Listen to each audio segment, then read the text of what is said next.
I live with my mom. You can also say that my mom lives with me because and I have a wife and two kids, and she would be living by herself if we didn't move back to Hong Kong. But no, I still think it's more accurate to say that we live with my mom because, well, it's her house.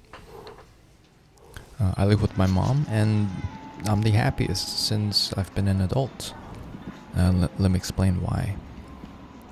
Basically, I'm happy because I finally have the kind of financial stability that was common to much of my parents' generation, but perhaps a lot less common for my generation. Meaning getting to live in a place and can support your family with a single income. This is now only possible for the top 10 to 20% of workers in my generation because of how housing prices have outpaced wages.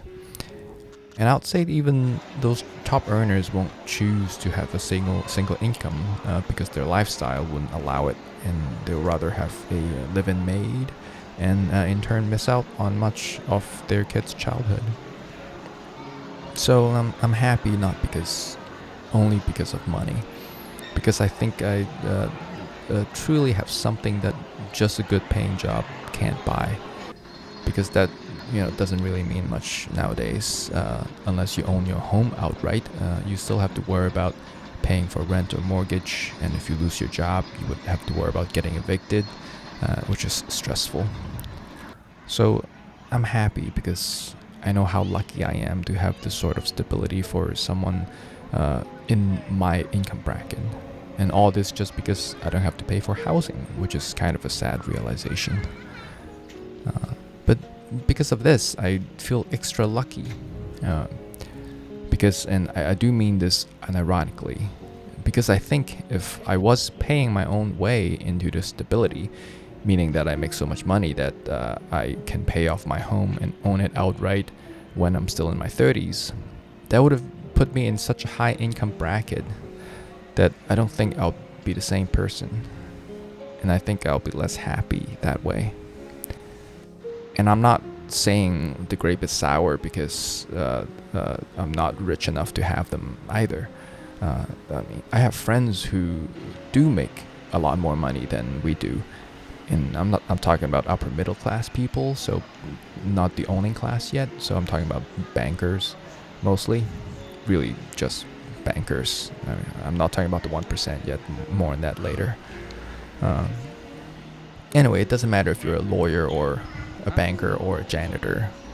Unless you own your home, you still have the kind of the same sort of financial stress from managing cash flow, at least in theory, from your paycheck to your bills, of which the biggest item will be your rent or mortgage, which I no longer have because I live with my mom. Then it will probably be your car payment, which I no longer have because I've left the US and Hong Kong's public transportation, it's really good. And then the next item is probably your health insurance, which again, I no longer need to have because Hong Kong has a relatively robust public healthcare system. My wife actually gave birth to our second child at a public hospital with epidural and a 3-day stay, and the bill was like $40 US. Then the next item will be things like food, which is pretty cheap in Hong Kong, especially if you shop at the wet markets. And I think the reason why everything else other than housing, it's pretty affordable in Hong Kong because of how much of the economy is propped up by the housing market and how expensive it is. So you can perhaps say that I'm like one of those millennials who traded down in lifestyle and moved to a cheaper, smaller city, or those who downsize and move into a tiny house so they can retire 5 years earlier or something. Sure, but I think my situation is more unique because one, we didn't move to a smaller, definitely not a cheaper city. In a way, we moved up, I think, by moving from DC to Hong Kong. I consider that an upgrade in terms of at least the kind of things and qualities I look for in the city. And two, we got to avoid the trappings of being an expat gentrifier, like a digital nomad that moved to Mexico City or to more Portugal, and having to face the moral dilemma and the political implications and tensions that way, I'm just moving back home. And 3, we didn't have to find courage or motivation to do this as a lifestyle decision. The decision was made for us when my dad passed away and my mom became the only person living in her home. So about the actual space, she bought it with my dad and his parents back in 1982, and they paid it off in just a few years. The housing market was very different back then in Hong Kong. It's where I grew up with my sister and my mom and dad and his parents and his parents' parent, who was the first in the family to settle in Hong Kong in the 50s, the 1950s. And then over the years, the number of people who lived here went from 7 all the way down to just my mom until we moved in. And we're back up to 5 people. We'll probably have to move in a few years when the kids are bigger. But for now, things are pretty good and I'm pretty content. Okay, now let's talk about why I think I am even happier than the 1%. So I'm being totally serious and sincere when I said that I think it's better to be a middle-income person who has somehow found financial stability than a super rich person who just have that stability because of how much cash they have on hand. I am happy because I feel like I've cheated my way into this sense of security that only the rich have, while still retaining my humanity in a way. And I'm not saying this just to have a sense of moral superiority.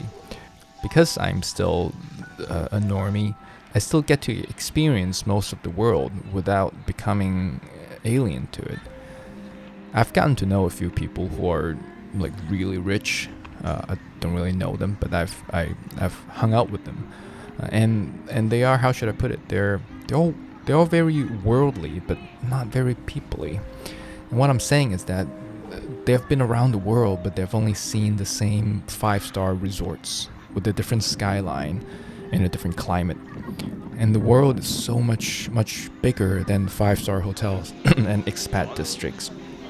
And being in the middle kind of allows me to be invited to these fancy events sometimes. Like I can afford to go to a Michelin star restaurant a couple times a year if I want to. I mean, I don't really want to do that because I have kids.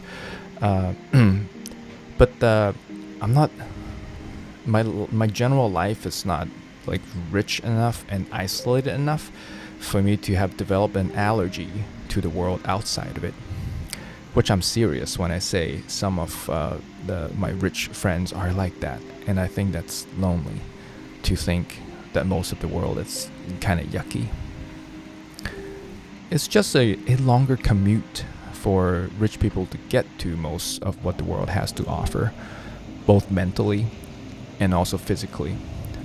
I mean, a lot of the time in Hong Kong, for instance, most rich people would live in areas where you have to drive to get there.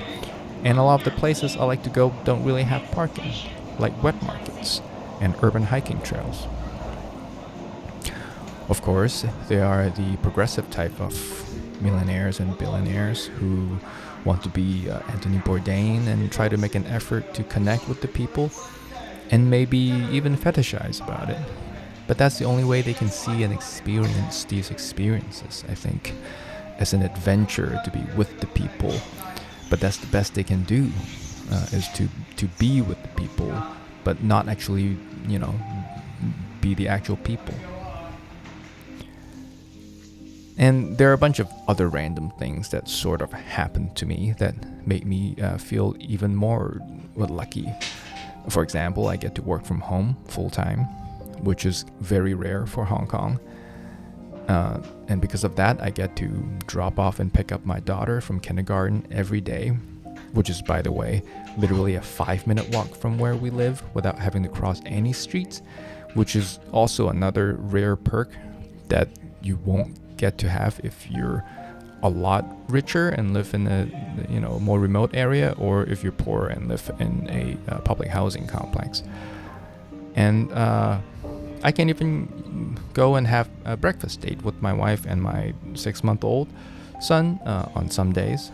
And because we don't need the double income, my wife also doesn't have to work unless she wants to. And we can even go on long trips in theory, because I can work remotely, but we haven't done that because that's crazy to travel with a toddler and a baby. And then there are even more random things in my life that made me feel even more content and lucky.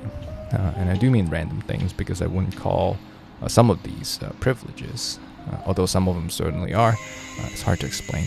I'll make another video about this.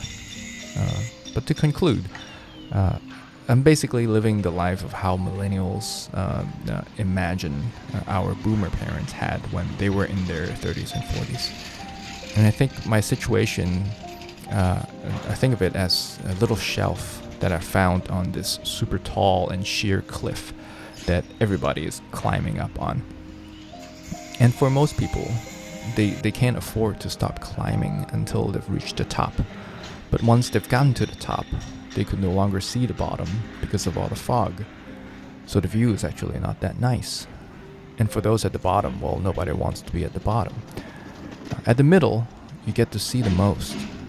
But it's also the most exhausting place to be, unless you found a little shelf.